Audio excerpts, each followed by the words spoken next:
میرے پیارے آقا صلی اللہ تعالی علیہ وسلم کے پیارے دیوانوں، گناہ انسان کو کبھی مطمئن نہیں ہونے دیتا، اور خاص طور پر گناہ کب پریشان کرتا ہے، گناہ کب جلاتا ہے، کب اندر سے توڑ دیتا ہے، کب اندر سے کڑن پیدا کرتا ہے۔ آپ کو معلوم ہے جب ایک انسان کی جوانی ڈھل جاتی ہے، بڑھاپے کی دہلیز پر جب قدم رکھتا ہے، اور اس کے بعد اس کا بیٹا اسے گھر سے نکالتا ہے، اس کا بیٹا کھانے پر ٹوکتا ہے، اس کا بیٹا پینے پر ٹوکتا ہے، اس کا بیٹا کھانسنے پر ٹوکتا ہے، ابا تم تو دوائی نہیں پیتے، کیا ہمیشہ خراب گاڑیوں کی طرح کھانستے ہی رہتے ہو؟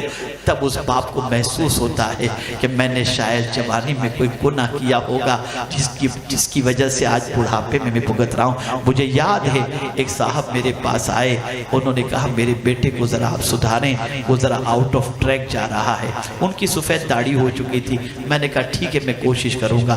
میں نے اس بچے کے پیچھے کوشش کی۔ ایک دن وہ بچہ مجھ سے کہنے لگا میں کوشش کروں گا سدھرنے کی، میں آؤٹ آف ٹریک جانے کی بجائے اسٹریٹ راستے پر چلنے کی کوشش کروں گا۔ جانتے ہیں کچھ دنوں کے بعد وہ بوڑھا باپ مجھ سے کہتا ہے حضرت میرے بیٹے کو اب مت ٹوکنا، اسے مت سدھارنے کی کوشش کرنا۔ میں نے کہا کیا ہوا، کیا بات ہے؟ جوانوں غور سے سننا۔ اس بوڑھے باپ نے مجھ سے کہا ایک بار میں نے میرے بیٹے سے کہا تو لڑکیوں کو لے کے کیوں گھومتا ہے؟ تو میرے بیٹے نے مجھ سے کہا ابا آپ ہماری عمر میں تھے تو کیا کرتے تھے؟ اب آپ مجھ سے بتائیے ایک جوان بیٹا بڑھاپے میں باپ کو جب یہ جملہ بولا ہوگا تو کیا باپ خوشی سے مچل گیا ہوگا؟ اس کے پیر کے نیچے سے زمین کھسک گئی ہوگی۔ جوانی کے گناہ بڑھاپے کے اندر کانٹے بن کر کے چوبتے ہیں۔ انسان اس وقت افسردہ ہو جاتا ہے، انسان اس وقت پشیمان ہو جاتا ہے، انسان مرنا چاہتا ہے مر نہیں سکتا، لیکن کڑ کڑ کے جینے کی زندگی گزارتا ہے۔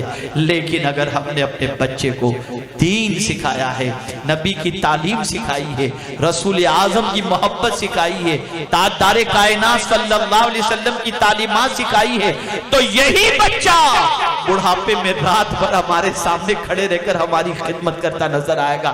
آج ہی کی بات بتاؤں، کوئی دور کی بات نہیں ہے، میرے فیملی ڈاکٹر ہیں، فیملی ڈاکٹر ہیں۔ کل میں ان کے پاس میری اہلیہ کو لے کر کے گیا تھا۔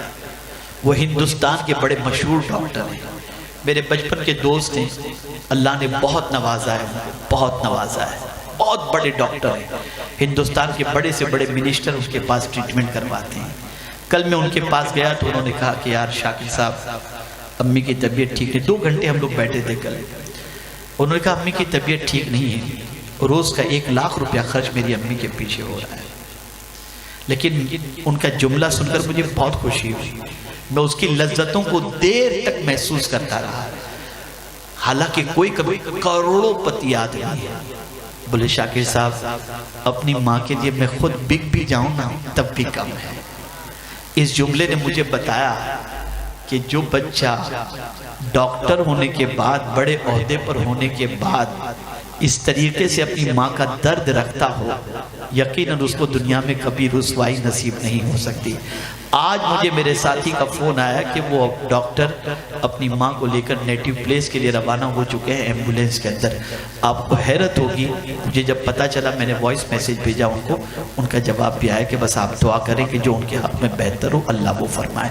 عرض کرنے کا منشا یہ ہے کہ آپ اگر اپنے بچے کو دین سکھائیں گے نا تو بچہ بڑا ہونے کے بعد آپ پر پیسہ خرچ کے یہ نہیں کہے گا یار یہ جلدی مرے تو جان چھوٹے تاکہ ہمارے پیسے تو بچ جائیں، نہیں بلکہ وہ یہی کہے گا میں خود بک جاؤں لیکن میری ماں زندہ نظر آنی چاہیے۔